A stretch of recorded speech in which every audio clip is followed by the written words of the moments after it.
Hey guys, welcome to the FX and crypto trading session. We're going to be looking at Forex and crypto trades. Now, let me just put the disclaimers up there on the top left-hand side. Please read them, even if you need to pause the video to do so. Now, you might notice that I keep having a data connection made and lost coming up in the right-hand side of my screen. You can see that. I will just keep that there for a second just to see if it does connect and we can start using our TradeStation scanner, which I've been having issues with, keeps connecting and disconnecting. If it doesn't work, then we'll do it the old school manual way and we'll go through and find different opportunities manually. If it is working, then we'll use this as a scanner, but doesn't quite look like that's going to happen. So we'll see. So Forex and crypto trading, obviously we are going to be looking at opportunities we can take new in the markets. To give you guys an understanding of if you've watched previous sessions and you want to know what happened with those trades or why might I have cancelled it, closed it early, managed it in different ways, then I'll show you where you can go to do that. You've also got my email address. If you do need some extra clarification, then I can help you with that. And that's becky@tradewithufos.com. So let me just show you. It's tradewithufos.com/Becky. So let's bring that up.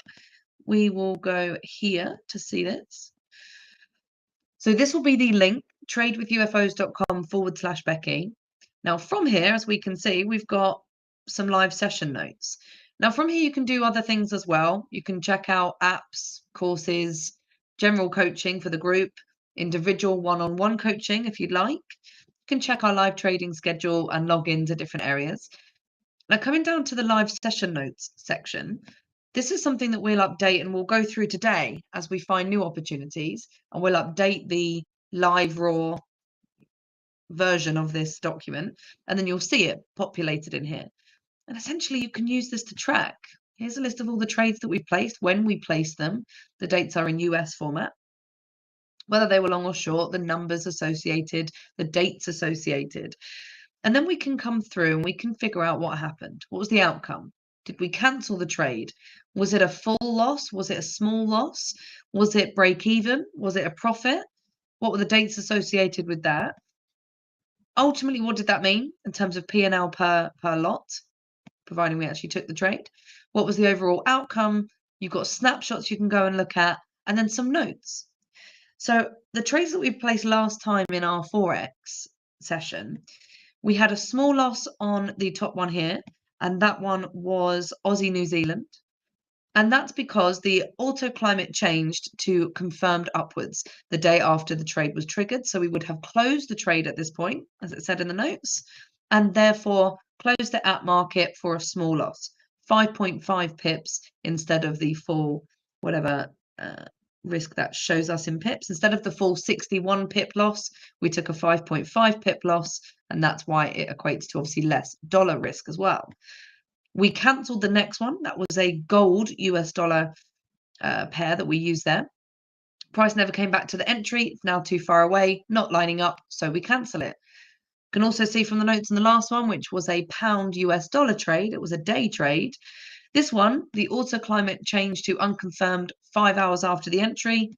The trade would have been closed at this point for a 3 pip loss. So 3 pips instead of the original 86 pip loss. So you can use these notes, you can use the snapshots to understand why might we have closed it early for either a small profit or a small loss. Why might we have broken even? What happened? Why might we have taken a profit? Why might we have taken a loss? Was it just a flat stop out? How did we do this? Why might we have got involved? So you can use this to help you with trade management. Okay, so for looking at opportunities for today, we'll start by looking at the weekly economic calendar to have a look, and we get this from fxstreet.com, to have a look at which currency pairs we might avoid for today. So today being Wednesday, we've got some news coming out, and this is Eastern time. News coming out at 11 p.m. tonight that could affect the Japanese yen. So we might avoid yen pairs. We also have things coming out early morning tomorrow, US time, about the yen, and some things about the euro coming out over Thursday and Friday. So Thursday morning, US time, Friday early morning. Now, that's not to say we will 100% avoid these markets. It's just that if we know there's likely to be a lot of movement on the yen over the next few hours or over this evening, then Why would we place, for example, dollar yen, euro yen, Canadian yen, pound yen? Why would we trade all of those things if we know that we might have a lot of volatility with the yen as the common denominator? So we might instead, if we're going to place a yen trade, just place one of them. We might reduce our risk for the yen, could avoid it entirely. That's up to us as individual traders to know what our risk tolerance is on that, and therefore what our choice might be. If I see the opportunities, I'll still take them as an example to show you how you might use this methodology for these trades. But if you want to ignore that one entirely because it's got the yen in it, and your personal trade plan on this is avoid markets that have any form of volatility upcoming that we can at least predict, you ignore them, then don't follow along. If you go, okay, well, I'll still place one yen trade, I just won't place more than one. Okay, then you can kind of figure out which one makes more sense for you. Or you might say, great, I'll place loads of yen trades, place them as normal, but I'm just going to reduce my risk per one. Or you could say, I don't care at all, I'll just place the trades as they come. That's that spectrum, right, on how risk averse or risk tolerant you are, and therefore the different choices that you might make with the same information. For me, I'm still going to have a look at them. We're just going to bear it in mind, and you take your decision as makes most sense to your style of trader and to your risk tolerance and to your trade plan. Okay, so let's go to TradeStation and see what's kind of loading. I think what we might have to do is do this old school. It's half loading. I'm not sure if it's an internet connection on my side, or it might be TradeStation having issues today. It might just be my account, whatever it is. But we don't see our scanner. We usually use this TradeStation scanner. Oh, that looked like it was doing something there. We usually use this TradeStation scanner to point us towards where do we have good opportunities. Not where do we definitely have a trade, but where is more worth our time to look. At the moment, it's not loading. It's not showing us properly where these opportunities are. So I'm just going to close TradeStation down. We'll do it manually. We'll go through it one by one. So we'll start with, and we'll come over to MetaTrader to start with this. We're going to start with US dollar pairs, majors, mainly because majors for a reason, a lot more volume. A lot of you guys are going to be trading those things. So we'll go through the different majors on MetaTrader to see if we have opportunities there. What I'm going to do is I'm going to take a daily chart on the left-hand side first, daily chart on the left-hand side, and we'll look at a 1 hour chart on the right-hand side. If you're using different platforms and you can play about with these timeframes and be a bit more specific, we will often use a 55-minute chart on the right-hand side. It's a Fibonacci timeframe. So you can kind of flick between those two, maybe even go down to a 30-minute if you want, or up to a 4 hour if you want, within that kind of range. For this example, I'm going to use daily on the left, 1 hour on the right. We're going to look at majors using MetaTrader. So that's mostly what you guys will be looking at. And what we're going to do is just go through this quickly, kind of a summary of the methodology for the first example. And once we've got it, we'll be quicker with how we look through this. So the left-hand side is a place that gives me some information to help me decide, am I looking to buy or sell? And really, do I have any opportunity to do that? So just squish that down to see if we can see something on that, but let's unsquish it. So we first look at Auto Climate. It's a free app on most platforms you can use it on. If you have Auto UFOs on MetaTrader, then Auto Climate is free. If not, then I think it's $21, but double check that. It's different on different platforms. So we've got Auto Climate here. Auto Climate tells us where do we have probability. Just going to space out a little bit.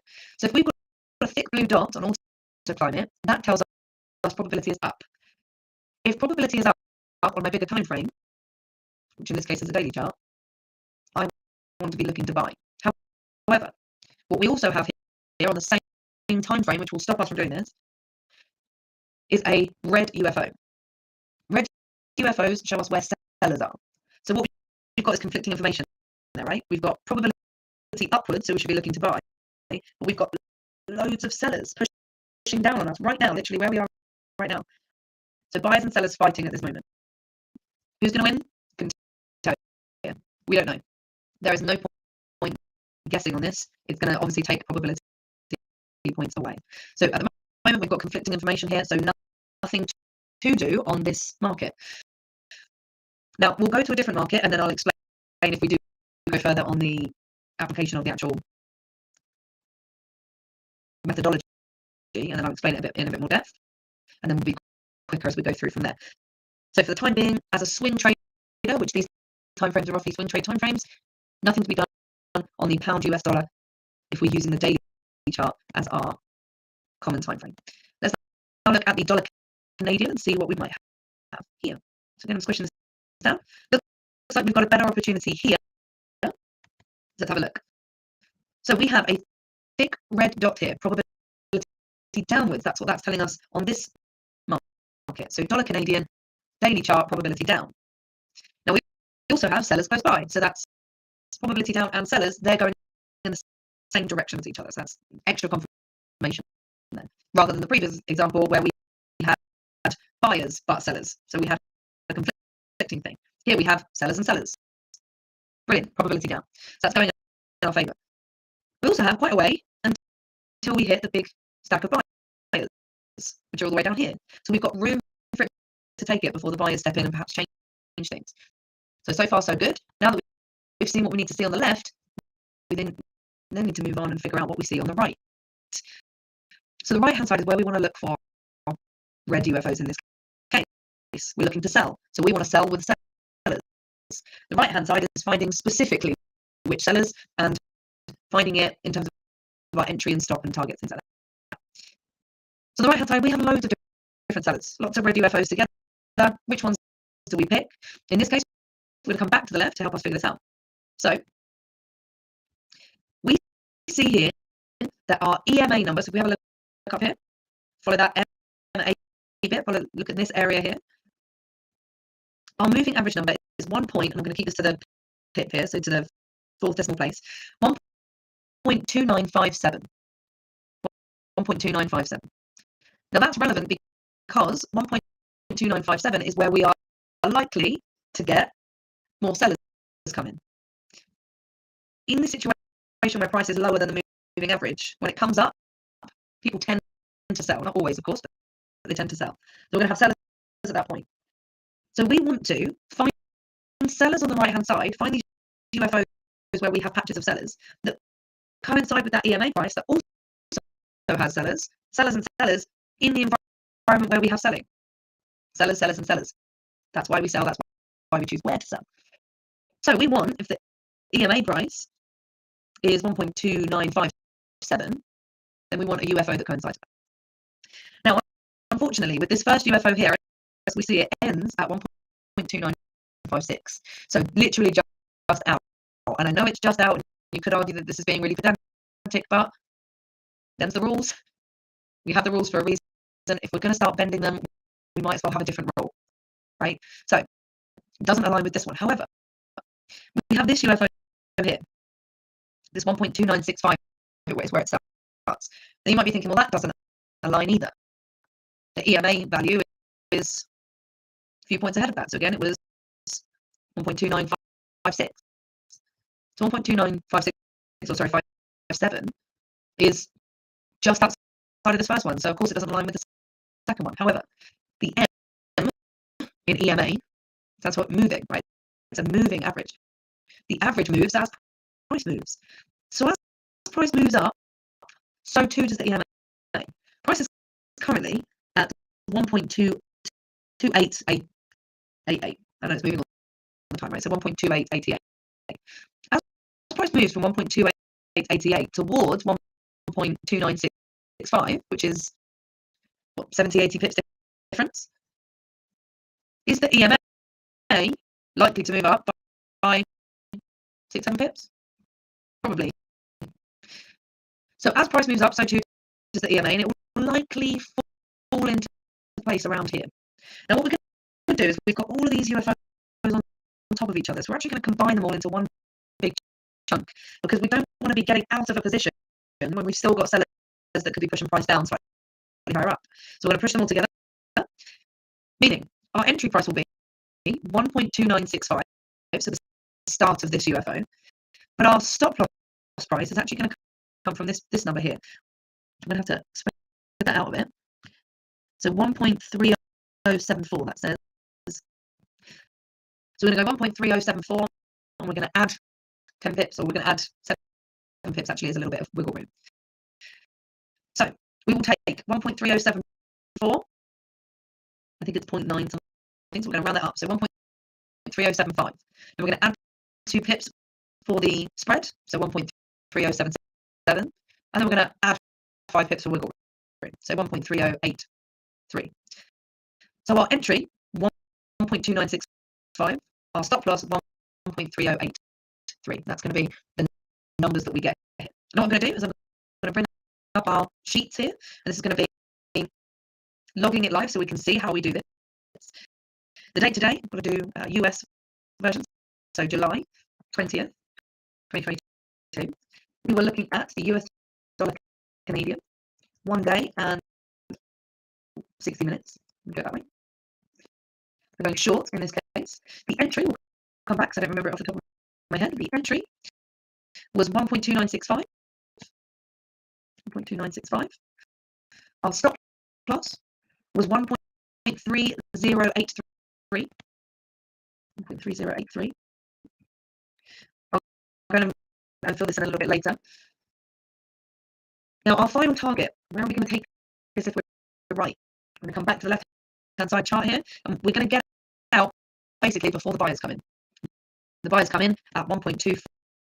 So we're going to add a couple of pips for the spread here, so 1.2405. So 1.2405, that's going to be our final target. Now, this is already worked out for us at a 4.75 to 1 overall. So as long as that number is greater than 1, we'll take the trade. So what we're going to do, in order to place this trade, I'm going to come back to Trading View, just because it's easier, I think, with calculations and things like that. So let's come back to Trading View, which is here. We are, in this case, looking at the US dollar Canadian. US dollar Canadian. 1 day and 1 hour. Right. So what we're going to do, and I'm going to actually get rid of the UFOs on here, not to confuse things, because sometimes the data will be slightly different. And of course, we've just looked at MetaTrader, so you're getting your information from a certain broker. If I then go to TradingView and I look at data that's coming from a different broker, those numbers might be slightly different because the spreads are going to be different. So you obviously want to make sure that you are looking at the data, the numbers that are specific to the broker that you're actually going to execute the trade with. So I'm going to do this for example purposes. Assume that we're looking at the same broker data, and we're going to put this in. I'm going to draw it on TradingView so we see it. So the entry, which we have written down, 1.2965. So let's come back here. 1.2965, and the stop loss was 3083. So we now have that drawn on the chart. That's helpful for us because we can come back and see later much more easily what actually happened. When did it trigger and all those kind of things. Our final target was down here at 1.2405, if I remember correctly. Let me double check that. 1.2405. Brilliant. So we've now got that on the chart. We see that. This is our entry, the black line. The red line is our stop loss. The green line would be our final target. Now we have one extra target, which is our safety target. 1 to 1 away. We're going to figure this out using TradingView. Find their calculations much easier to place trades, I think, than MetaTrader, personally. But each to their own. Entry, stop loss. We're going to just enter them in here. So our risk is $9.16 per unit, per lot. So if my risk is 118 pips from one to the next, then my profit target for my 1 to 1 is also going to be 118 pips, which takes me to 1.2847. 0.2847. That's going to be my safety target. I'm just going to add this information in, right? Dollar risk here. So $9.16 risk per lot. Dollars was $9.16. That's what we're risking. So the safety target is going to be, what was it on here? Don't want to get that wrong. 1.2847. Can you just type it in? 1.2847. I do have residual calculation going on, which is why that didn't add up necessarily properly, but it doesn't matter. We're going to put it in so we've always got the right information. The reward to risk, it worked it out wrong, but as we saw, and we can see it here, the reward to risk, once we place this, I'm just going to do this as a $50 risk just as a example. We'll place that in. That's the first half of the trade. Second half of the trade is the same entry, same stop, same risk, $50, or it's rounded down to the closest lot that it can do it at. And our safety to our final target was 2,405, which is a 4.75 to 1. And again, we can bring that in 4.75. Okay, so we placed that half of the trade. I'm going to put a little note in. So placed, and again, this is just for our reference. It's much easier for us to see that when we come back and see it visually on the chart, what actually happened. Much easier to do it that way. So placed 20th of July 2022, 1 day and 1 hour. That's what we were looking at. Okay, so now that we've placed this trade, we placed it because we had confirmed probability down. And again, we don't see that on Oanda, but we see it on MetaTrader. We had a thick red dot on MetaTrader, confirmed probability down. Again, we want to go with what our broker is telling us. Confirmed probability down. We found that we have some UFOs, loads of UFOs actually on top of each other, that by the time price moves up, if it moves up, will align with the EMA price. It's very likely to align with the EMA price to place that trade. Our final target came from the closest stack of buyers that could change things for us, but we have a safety target at 1-to-1 away to keep us safe if we're a little bit right, but not very right, and at least we don't lose any money. That's what I figured out what our risk would be per lot and figured it out from there.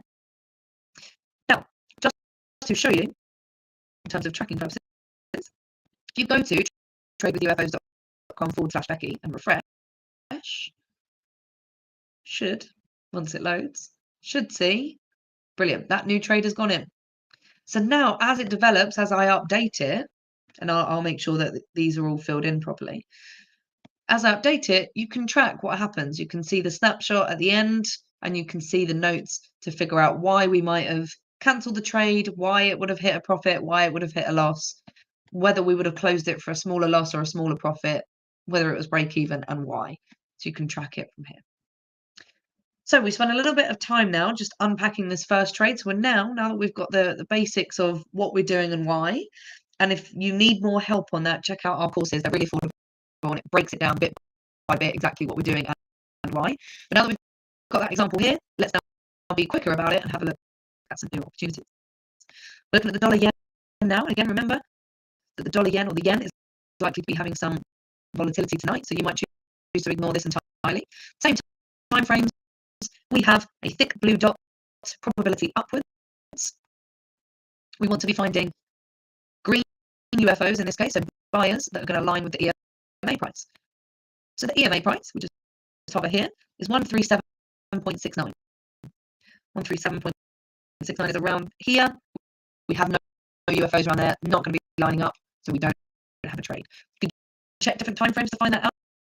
I won't do that with the majors, we'll do that with the cross pairs, but if you're looking at these time frames on MetaTrader, you're not going to be finding opportunities here. It's not lining up. Let's go to the euro US dollar. Okay, just let it load. These things will move. Okay, this is also going to take a second to just line up, hopefully. I need to refresh. Seems to be having some issues there. Brilliant, it's lining up now. Great. Brilliant, there we go. So we have on the euro US dollar, we have a thick blue dot, probability upwards. We also have buyers relatively close below us, so buying power beneath us on a bigger time frame, which is good. We've got more room to go before we hit the sellers up here. Now we want to make sure that we find a green UFO on the right hand side that coincides with the EMA on the left hand side. The EMA on the left hand side is 1.0169. So 1.0169 is up here. We don't have UFOs close to that, so it's unlikely to line up. No trade. Dollar Swiss. Okay, let's give it a second to just sink there. I'm squishing it down so we can find where the buyers are. Squish it here as well so we can see what's going on. Thick red dots with the dollar Swiss, probability down. We've also got sellers close by, so that's good. And we've got room until we hit buyers. That's good too. Now we want to find sellers on the left-hand side, red UFOs that coincide with the EMA price. The EMA price is 0.9737. So that is around about here. We don't have any UFOs lining up there, and they're not that close to the EMA that I would anticipate them lining up. So no trade. This is why we use the scan, by the way, because the scan tells us when we're close to the EMA and when it seems to be more lining up.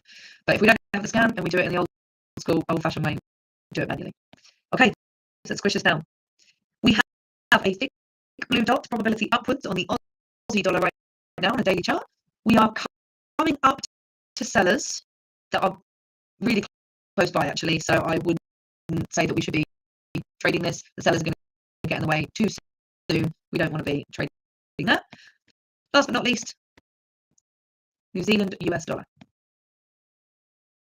And let it think for a second. Okay, so similar situation, not surprising. The Aussie dollar and New Zealand dollar move very similarly. We have a thick blue dot, so probability is up. We have sellers reasonably close by, again, actually quite close by, and we don't have anything lining up with the EMA price by the look of it anyway. No, not lining up. So no more trades for our majors. We did place a trade on the dollar Canadian using these time frames, and hopefully you've got an idea if you want to look at different time frames. Let's do different setups if you're a different style trader. So now what we're going to do, we're going to look at some cross pairs, and we'll do that using TradingView. Different of you guys will be using different brokers. Of course, we can't use all of them or all platforms, but most of you are going to be either using MetaTrader or TradingView or both. So hopefully you've got different ways of looking at it.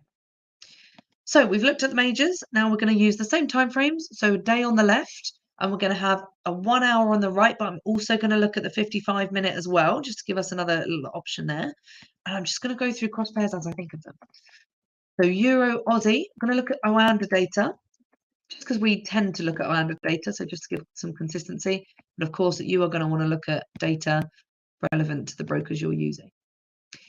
Okay, so we have on the Euro Aussie, thick red dot, probability down. Now it is overextended to the downside. For those that look at sustainability stats, you're probably thinking, it's not really something I want to be looking at.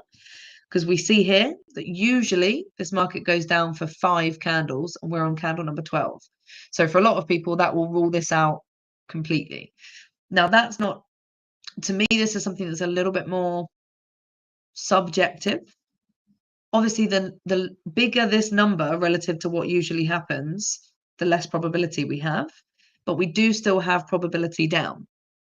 So I'm going to go through, and if we have an opportunity, I'll place this trade. But I want you guys to be aware it is overextended to the downside, meaning we do have a little bit less probabilities on that front. If you are a more conservative trader, you will want to ignore what I'm about to show you. Okay, so probability down. We've got sellers close by as well, buyers quite far away. So a few things going in our favor, but as I said, sustainability, not so much. The EMA price is 1.4879. So 1.4879 falls within this UFO. Also, as price moves up, it's likely to still fall within the UFO, or at least where we would have our stop loss. So that's the 1 hour chart. Now let's just look at the 55-minute chart, see if we have anything different. Just to show you that using different time frames, we might have different setups. In the 55-minute chart, we don't have an alignment. So we'll go back to the 60. Right, so we're going to use these numbers. Our entry price is going to be 1.4861 because that is the lower number here. I'm just rounding that down. Our top number, so our stop loss, we're going to take this top number of the UFO, which is 1.48862. We're going to round up to the closest pip, so 1.4887. We're going to add 2 pips for the spread, and then we're going to add 5 pips for the wiggle room. So our stop loss price ends up being 4894. And if I were to squish this, we can see quite obviously that EMA price is within our UFO. We can see that. Now our final target is going to be quite far away, actually, down to these closest stack of buyers. They are at, as we see here, this top number here, 1.43358. Going to round up to 1.4336 and then add a couple of pips for the spread. That's going to be our final target. Our safety target is 1 to 1 away, and we'll work that out in a sec. So 4861 is the entry. 4894 is the stop loss. Risk per lot, per unit, is $2.28. So let me just write that quickly in my spreadsheet. So I've got that here. $2.28. Lovely. We'll come back to that in a second as we fill this in. And I'm going to put our risk at $50 just as an example. Our profit, our safety target is always the same amount of pips as profit as we are risking. So 33 in this case. That makes our safety target 1.4828. Again, TradingView's doing our maths for us, so that's helpful. Place that at half of the trade. It looks like should have gone in. Let me double check. Oh, okay. All right, just took a while to sync there. So second half of the trade, 4861 for the entry, same stop loss, same risk, and our profit target, we'll just type it in, is 1.4338, which is a 15.85 to 1 if we were to hit that UFO. Okay, so that's our trade. Now we're going to put it into our spreadsheet. So I'm just going to close that down, and I'm going to make it a little bit smaller, make it easier for us to track it. So we're just going to do those same things, right? So it's the same date, July 20th, 2022. We're looking at the Euro Aussie in this case, which is good because it's Euro Aussie is nothing to do with the dollar Canadian, right? So we're spreading our risk a little bit. We've got a 1 day, 60-minute chart. We're going short. Our entry is 1.4861. Our stop loss is 1.4894. Our risk in pips was 33. And again, I'll fill in the other one in a minute. Risk in dollars per lot, $2.28.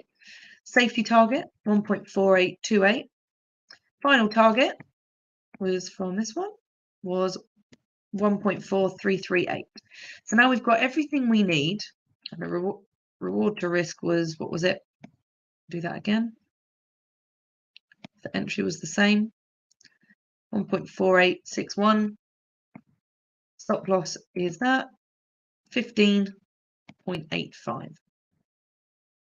This is the risk to reward of that second target. But bear in mind, if you've taken half of your profit at 1 to 1, and then half of your profit at 15 to 1, then your overall profit is 7.5 to 1, right? It's in between those two numbers. Brilliant. And obviously outcome, we don't know yet because it hasn't happened. So we've got that trade in. We're going to put a little note to remind us, placed 20th of July, 2022, 1 day, 60 minutes. Okay, brilliant. So our first cross pair that we've looked at, we've got a trade, which is the Euro Aussie. What I'm going to try and do is find trades that are not linked to the Euro Aussie and not linked to the Canadian dollar, because we've already placed a trade on that. Doesn't matter if we double up so much, but I'm going to try and give us a little bit more of a variation here. So let's look at New Zealand yen. And again, bear in mind, you might choose not to trade the yen at the moment because we've got news coming out, could increase volatility. You might choose to place only 1 or 2 yen trades rather than loads. You might reduce your risk on your yen trades. You might just place them anyway, right? Depending on your risk profile. So we have a thick blue dot, probability upwards, within our sustainability stats as well. We've got buyers closer to us and sellers, we don't have any on this chart. So we're going to be doing a trailing stop for our second target if we place this trade. The EMA is 85.2, which is within this set of UFOs, two UFOs overlapping here. Now, my issue with this, and I'm just going to use the horizontal ray to show. So our price is currently here, right? Our EMA price is here, quite far away from each other. So as price moves down towards this set of UFOs, our EMA is going to be moving down as well. And it may be that by the time that price gets here, the EMA is not lining up with these UFOs anymore. Now, we don't know that. It might be if price slowly gets here over time, then yeah, maybe our EMA works with it. Even if price actually moves very quickly, it might just about hit.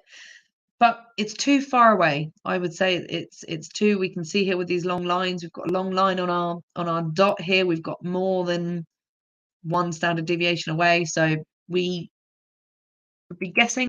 I don't like to guess. I'd rather be more informed on my expectations.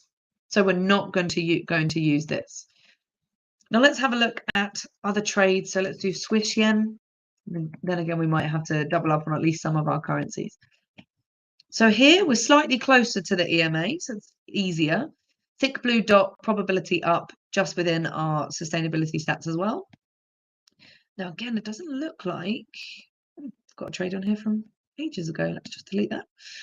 Doesn't look like we have any sellers. So again, it would be a trailing stop if we want to do that. So Swiss yen, let's have a look. Okay, so the EMA price is 141.427, which is literally just within this UFO. So that works out quite nicely. Now, the good thing is the EMA is quite high up in this UFO. So as price comes down, even if it moves down, it might still fall within the UFO. If it doesn't, cancel it. If by the time price gets here, the EMA is not lining up, cancel the trade. That's one of the reasons why we might cancel the trade before we get in.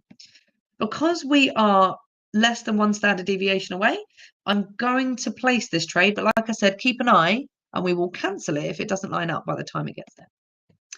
Okay, so the entry will be 141.436. We're going to round up to 44, add a couple of pips for the spread. Our stop is 141.235. We're going to round down to 23 and then take 5 cents off, or 5 pips off, which is 18. So that's going to be our entry and our stop. And again, we can see here, if I squish this out, that's very much aligning with our EMA. And as price moves down, our EMA, even if it moves down a bit, likely to still be within that UFO. Our final target is going to be a trailing stop, and I'll show you how we do that. So let's figure out our safety target first. So 141.18, stop loss 141. Oh, sorry. So our entry is 141.46. Stop loss is 141.18, 28 pips worth of risk, which is 28 pips worth of reward. So our safety target is 141.74. 141.74. Brilliant. So let's bring up our trusty little sheet here so that we can put all this information in. So July 20th, we're looking at the Swiss franc, Japanese yen. 1 day, 60 minutes again. We're going long in this case. 141.46 to 141.18. The risk in pips is 28 pips, and our risk per lot, therefore, is $2.03. Our safety target is 141.74. And our final target is trailing. That's all the information we can put in for now. So let's just put our risk up to $50. Again, I do that as an example to show if you were risking $100 in total, then you put 50 on one half, 50 on the other. If you're going to risk $5 in total, then you would just place one lot on one and one lot on the other.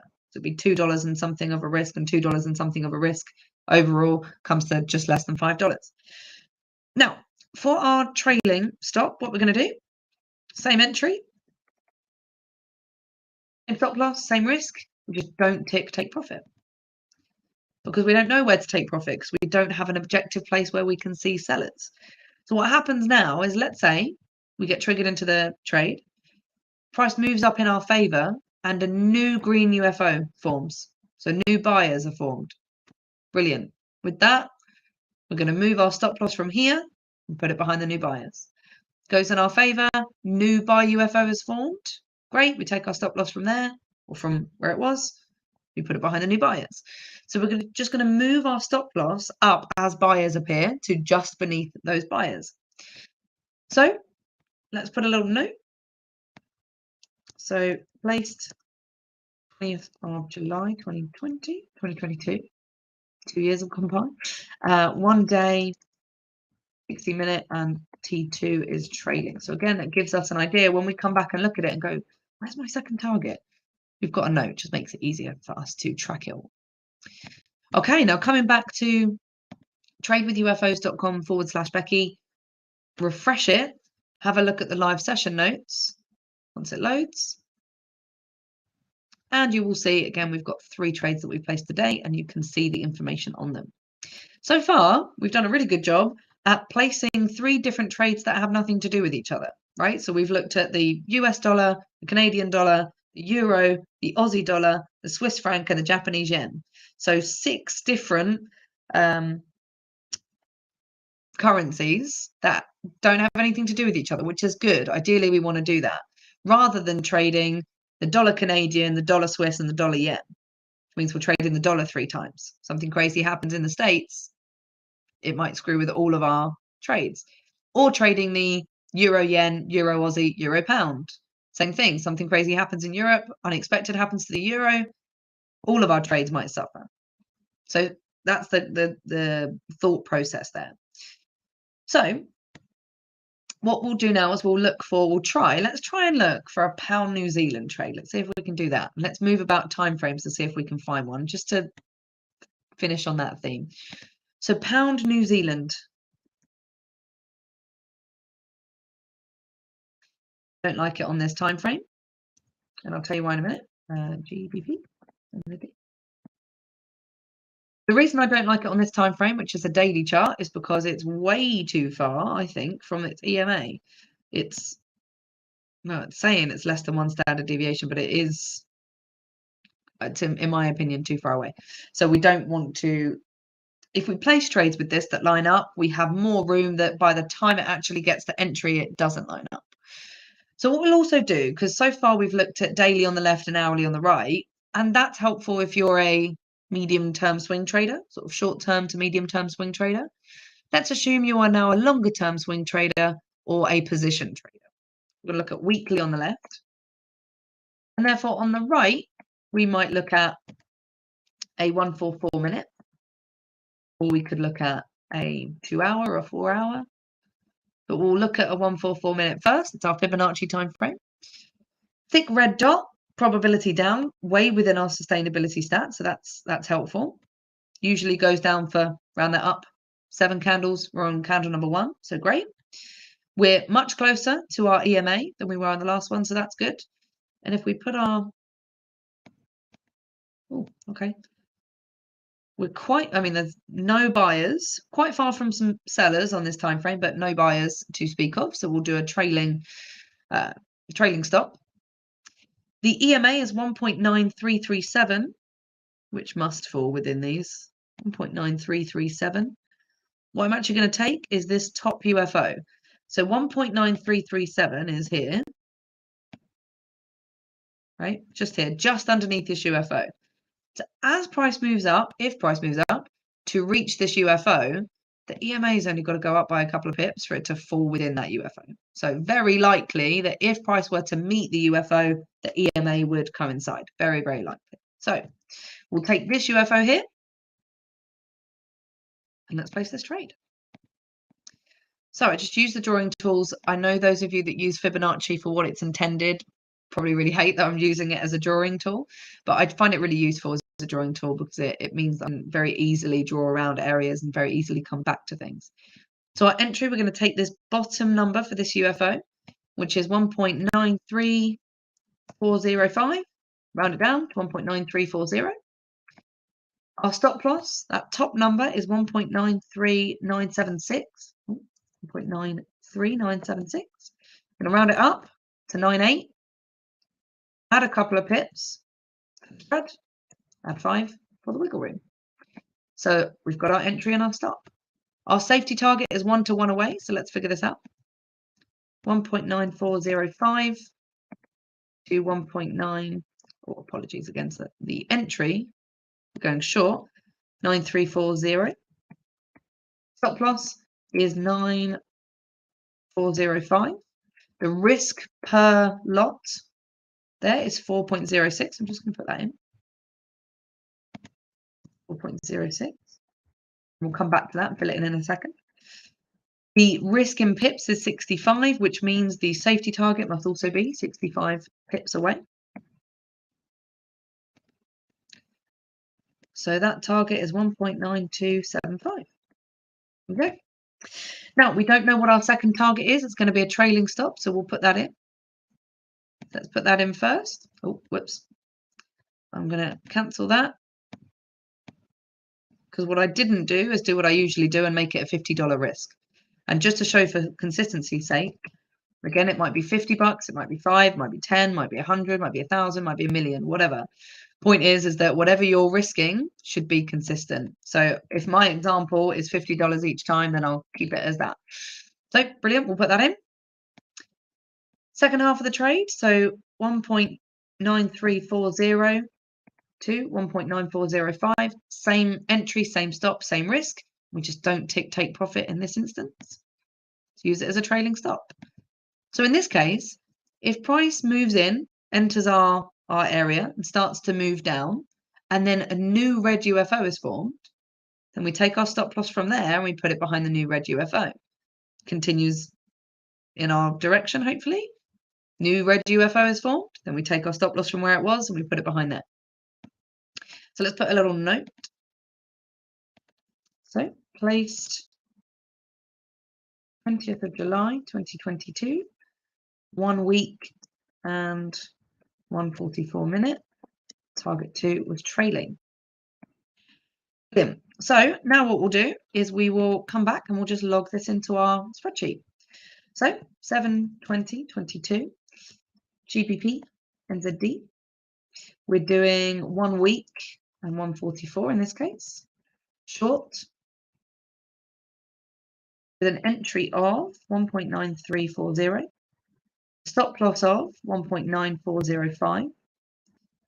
A risk in pips of 65. Already got our risk in dollars per lot. Our safety target is 1.9275, and our second target is trailing. And over time, as we update this, as things happen, if we cancel it, we get into the trade, if we close it early, if we see it to its fruition, we'll update this log and then you guys can track it. You can see what happened. Okay, let's just check that that's synced. So tradewithufos.com/Becky, go to the live session notes, refresh. And these are for my trades. So for Boyan, if you follow his sessions, it will be tradewithufos.com/Boyan, track his trades that he places in his sessions, Jose for Jose's, Joseph for Joseph, and so on. It's taken a second to refresh, so let me try again. Might be an internet thing. In a hotel at the moment, so perhaps the internet is not as good as it should be. I mean, all of the other ones updated, so let's assume that it does. So come and refresh it. You do have to wait a minute. You can come and then check it once it comes up. Oh, looks like it's happening now. Cool, there we go. I'm really quite proud of this, by the way, that in this session, we've managed to place 4 trades that have nothing to do with each other, which is amazing. Nearly always, you're going to have maybe dollar Canadian, euro Aussie, and then maybe a Swiss Canadian or a Swiss Aussie or whatever. So, or Aussie Swiss. So good thing is that we've managed to place 4 different trades that have nothing to do with each other. We're not doubling up on any of our currencies. It's okay to double up on some of them, no problem. Ones that have more likely to have volatility coming up, I would advise against doubling up on those things because they present a little bit more risk by being a little bit more volatile anyway. So you don't want to double up your risk on those things. But generally, we've come up with these 4 so far.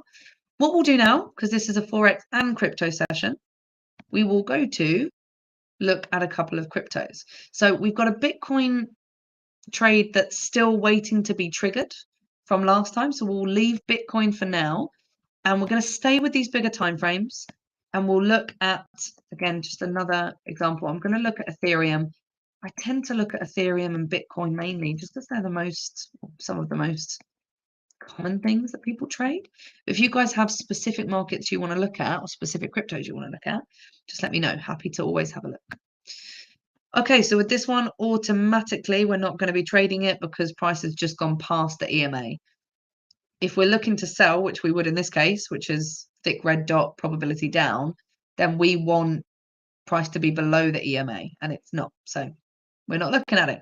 So on this time frame, we're not looking at Ethereum for the weekly or the 144. I'm going to go to the 1 day and the 1 hour, which in my personal opinion is the absolute lowest that I would want to be going on cryptos. There are people that day trade cryptos and make a lot of money doing it. I'm not saying it's not possible to do. It's just that cryptos are a lot more volatile than other markets. They move around a lot more, which means those on the smaller time frames, you have smaller risk, which means you're giving it less room. And if it naturally moves a little bit more, then you're more likely to be stopped out, maybe even if you're right. Also, the spreads are huge with crypto. So again, the smaller your risk, the more likely the spread itself might be something that stops you out, which is frustrating when that happens. So I prefer to use bigger time frames so that my zones are bigger, my risk wiggle room is bigger, so that I'm less likely to be stopped out by volatility or the spread. But like I said, there are people that do well day trading it, and if you're one of those people, brilliant, I admire you, crack on. But for others, I would say try and keep it to bigger time frames. So on a daily chart, let's squish this out. We've got a thick blue dot, probability up. We are more than one standard deviation away from the EMA, so that's not helpful. We've got on the right-hand side, so we're looking at a 1 hour. In fact, let's go to a 55-minute first, because we prefer those if we can. Again, absolutely fine if you want to use the 1 hour or both of them, just one of the things we like to look at. EMA is 1398.3. which is within this third UFO here. But as we said, too far away from the EMA. As price moves down, there's so much room for that EMA to move. It might actually end up lining up in this one. So we're going to have to keep an eye on that and maybe just track in every so often. What I'm going to do, I'm going to go back to the bigger time frames because I'd rather look at bigger time frames of cryptos, and we'll look at a different crypto. So let's look at Doge. Doge is always fun.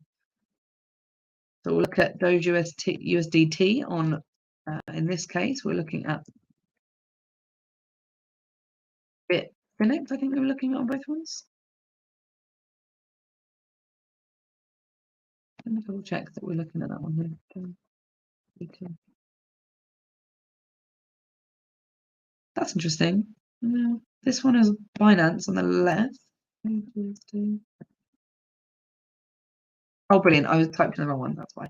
Okay, so in this case, we have, I think I'm looking at the right thing again. Just going to double check again. I'm looking at the right thing. So Doge USD Binance on the left and Doge USD Binance the right. Okay. Is the price the same? Yeah, okay, brilliant. So thick red dot, probability to the downside. Also sellers very, very close by, which is good for us.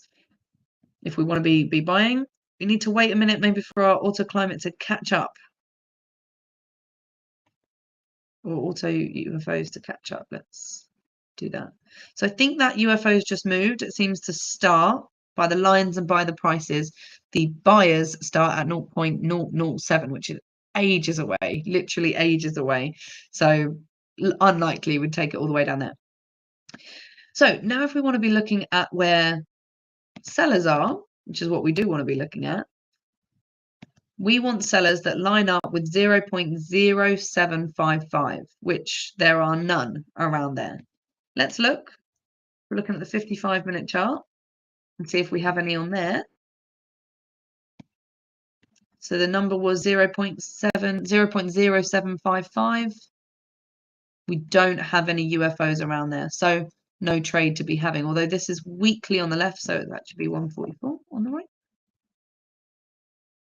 Again, no UFOs lining up. So run out of time now to be looking at different cryptos, but it's the exact same process. Exact same process as we did with Forex. We're looking at, do we have probability down or up or nowhere? If it's down, we start to look down the sell route. If it's up, start to look down the buy route. If it's nowhere, so we've got a thin dot on auto climate, we do nothing. No need to. Let's say we've got probability down. We start to look for, okay, where are the red UFOs on the right-hand side that coincide with the EMA price on the left-hand side? That tells us exactly where we should be selling. If we're buying, then we look for green UFOs on the right-hand side that align with the EMA on the left-hand side.